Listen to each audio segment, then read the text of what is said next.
Previously on the inventory. The quantum entanglement dish, or QED as I like to call it, I was able to access something outside of the equestrian infonet.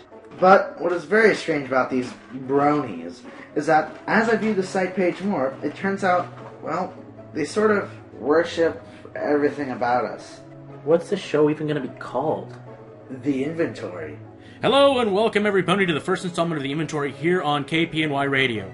This great discovery comes to a great shock to us all, but it does appear that we're not alone in the universe after all. What brings us here is that there is a subculture movement happening within humanity that has caught our attention, and those humans that are proud to be a part of it call themselves bronies. These so-called bronies have made an important discovery, one just as shocking as ours. They've discovered us. You're still a failure compared to me. I can't believe the sound effects made me go through with this stupid thing with you. Right. Do I smell carrots in here? Alright, that's it. Great. He's gonna be out for a while because of this. So we couldn't get to fill in for him. Well, what about my other friend? And now for the continuation of the inventory on KPNY. Is all this duct tape really necessary? Considering what happened after the last broadcast, yes. Well, I can't help the fact that Fairytail got on my nerves. Well, that's what the tape is for. Hello, every pony. What's going on in here? It's not what it looks like. Oh, so it's that kind of radio show. Reminds me of the time when my students pranked me with 100 feet of bubble wrap, a bucket of ping pong balls, and 20 gallons of maple syrup. Ugh, we don't have time for this. Places Ponies will be broadcast in less than a minute. Ow! Sorry. Sound effects, I don't like that look in your eye. Whatever it is, no.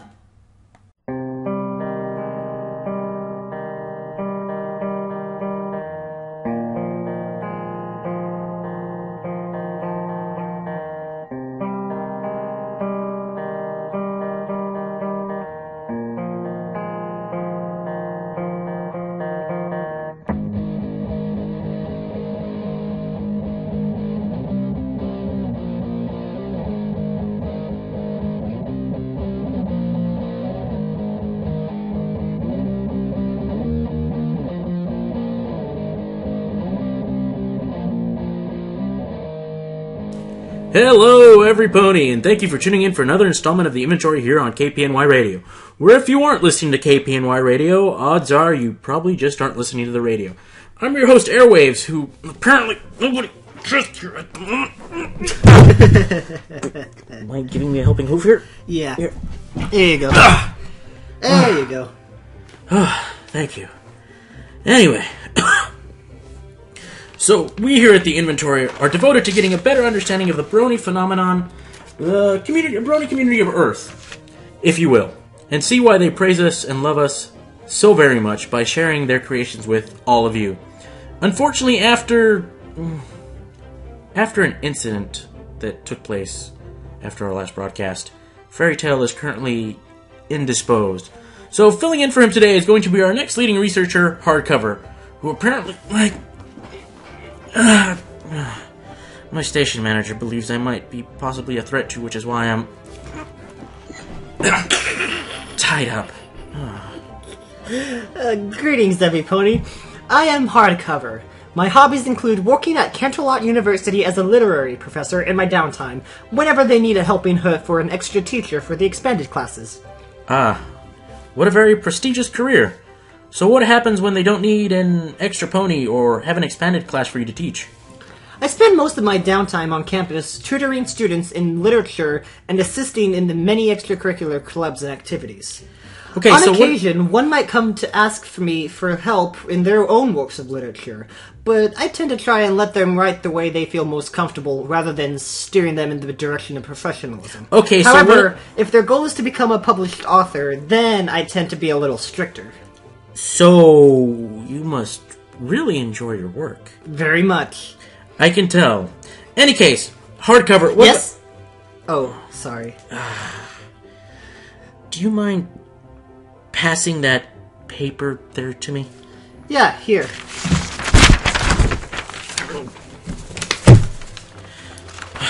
Thank you. So, today it appears that you're presenting the story by the name of... A Bluebird Song. Now, this is a story by an author by the name of Ardensfax, and it involves the concept of shipping. Wait a second. Shipping? Does that have to do with mail or something? No, not that kind of shipping. It plays on the word relationship. To be blunt, it has to do with romance. So, in essence, the word is being simplified. Would that be correct to say? Yes, precisely. But there are a few things that truly captivated me with the story. For example, one of them was the proper display of having some of the main characters' personality traits change completely, and it took the correct steps in having them happen, through events, decisions, and other key moments, as opposed to just having the personality of two very well-known ponies just be completely different from the get-go. Two very well-known ponies? Should I ask who the two are? And are they being shipped in this story? Or are they being shipped with other characters? Well, let me answer your first question. The two main ponies in A Bluebird Song are, first, our resident librarian at Golden Oaks and prized pupil to our glorious leader. The second is the most distinguished mare in Ponyville's Weather Patrol, the only Pegasus to succeed in performing the legendary Sonic Rainboom and well-recognized number 15 from Cloudsdale's Young Flyers. Why are you glaring at... Oh. Anyway, please, continue. Yeah. Anyway, to answer your next question, they're actually being shipped with, well, each other. Is that a good thing? Well, I personally have no problems with it. It's done really well, as I mentioned before, but it's not just a lovey-dovey romance story. In fact, it's far from it, which is why this story has captivated me and, in fact, left me in tears more than once. Romance aside, A Bluebird Song brings the reader on a journey of emotions ranging from anger to joy, sadness, grief, and even suspense. Well, I am a sucker for some romance in a story, so long as it's tasteful and meaningful regardless of who's involved. I guess sometimes it'd be alright. In any case, please, do go on. Well, it starts out as a simple romance story with Twilight asking Rainbow Dash for help in some research she was doing about Pegasus wings, and how it should be physically impossible for Rainbow Dash to have pulled off the Sonic Rainboom when she did. Yeah. Well, yes, that's something even I'd love to know how she was able to do that. Anyway. So, without giving too much of the story away, intrigue of another's abilities help form that bond between the two, and of course, the events that lead to it were so wonderfully written, leaving no doubt, at least in my mind, that the change of personality can be a definite possibility. Because having it be believable is a writer's greatest strength and best of allies, right? I mean, you being an actual literary professor and all. Yes, it's all about believability. And the way this author showed us the changes of personality only gives it a plus in my book. No pun intended. Now, as you all know, every pony, it's that time in the show where we have to take a little break. So we'll be back shortly, so here's some wonderful music and a few commercials to boot.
We'll be right back after these messages. From casual dresses to gala gowns for any occasion, we will make you look just like the princesses themselves. We have it all at Carousel Boutique. We are chic, unique, and magnifique. Now having a blowout sale, including 50% off all giant hats. This is your local news at KPNY, and I'm your local correspondent, Press Release. After months and months of the mysterious ne'er-do-well having disappeared from Ponyville, sightings of the elusive hero have been witnessed in Philadelphia. Could the mysterious Cape Crusader have finally returned? Details at 11. I'm Press Release. Are you the adventurous type and love to see the wide, wide world of Equestria? Perhaps you have some family in big cities that you've been itching to visit. Is taking a taxi cab too expensive? Take the train instead at Ponyville Railways. Your ticket to just about anywhere in Equestria. New junction will be established soon in the Crystal Empire capital.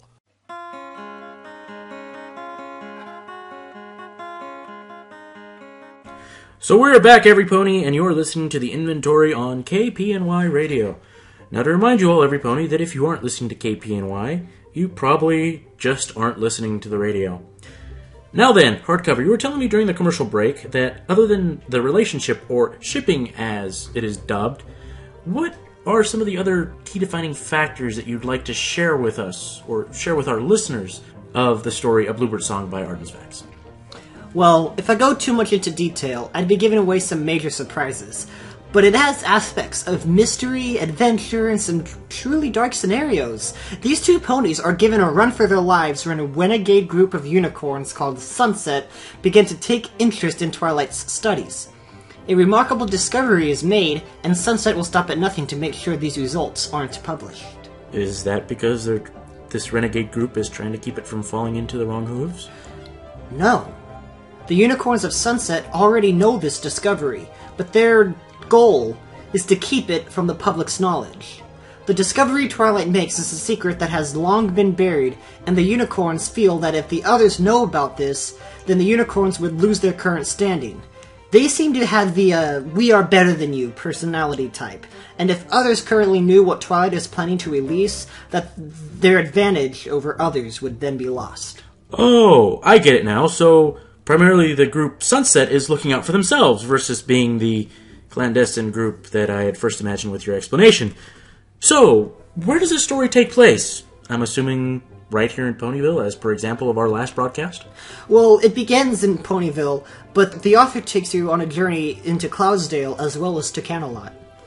So the author chose some very familiar locales and settings. Now, between you and me, and not to sidetrack too much from the topic at hoof, but your current position of researching for us here, would it be safe for me to assume that most bronies lean toward using our hometown as a setting compared to venturing out more toward the other far-flung places here in Equestria? Is that something you've noticed? Granted, I know that this question is a little early in our series to be asking, but I'm more than sure that you've read several stories before presenting this one. And like I said, this is for my curiosity's sake.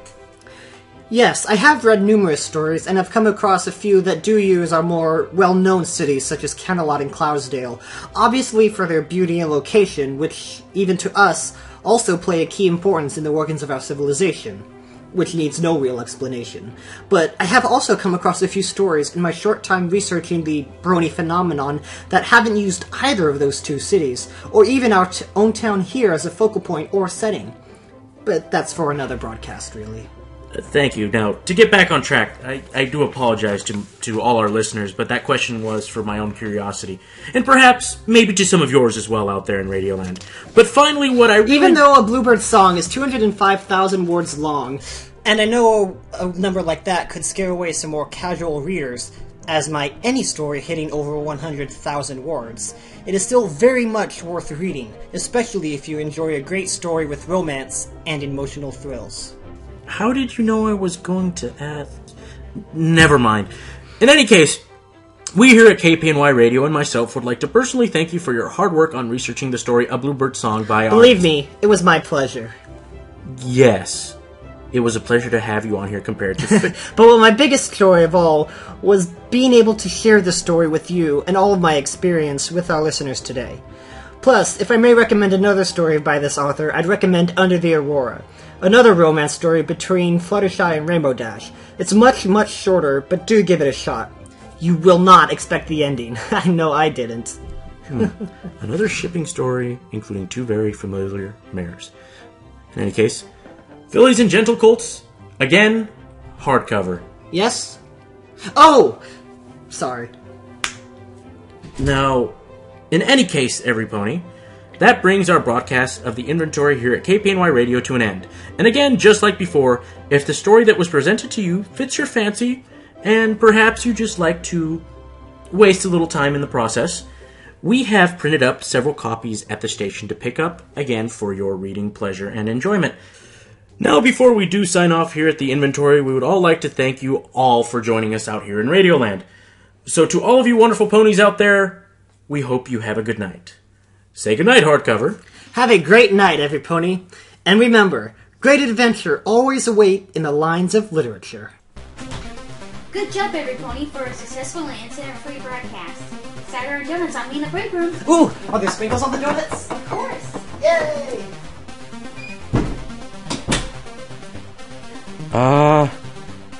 Still a little tied up here. Hardcover. Curtain call. Sound effects. Annie Pony. Oh.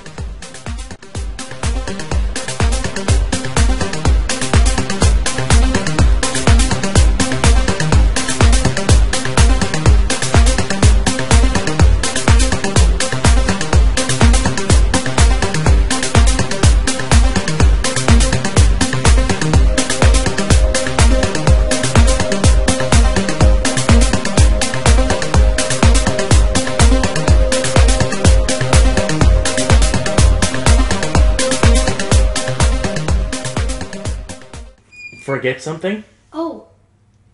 Yeah. Sorry about that. Let me get that for you. Hey, I just wanted to say that you were really brilliant tonight.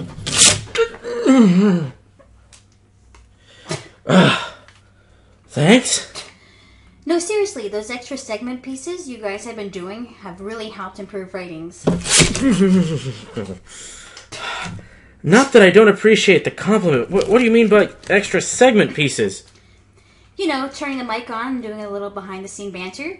Even airing the fight between you and Fairytail. I'm glad you made that call.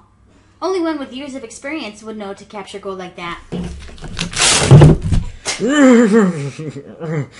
I'll free myself! What do you mean leave the mic on? I never left the mic on. Wait a minute. Do you mean to tell me that fight actually was aired? Yeah, and then the one from earlier today. Did a little back and forth with hardcover before the show started.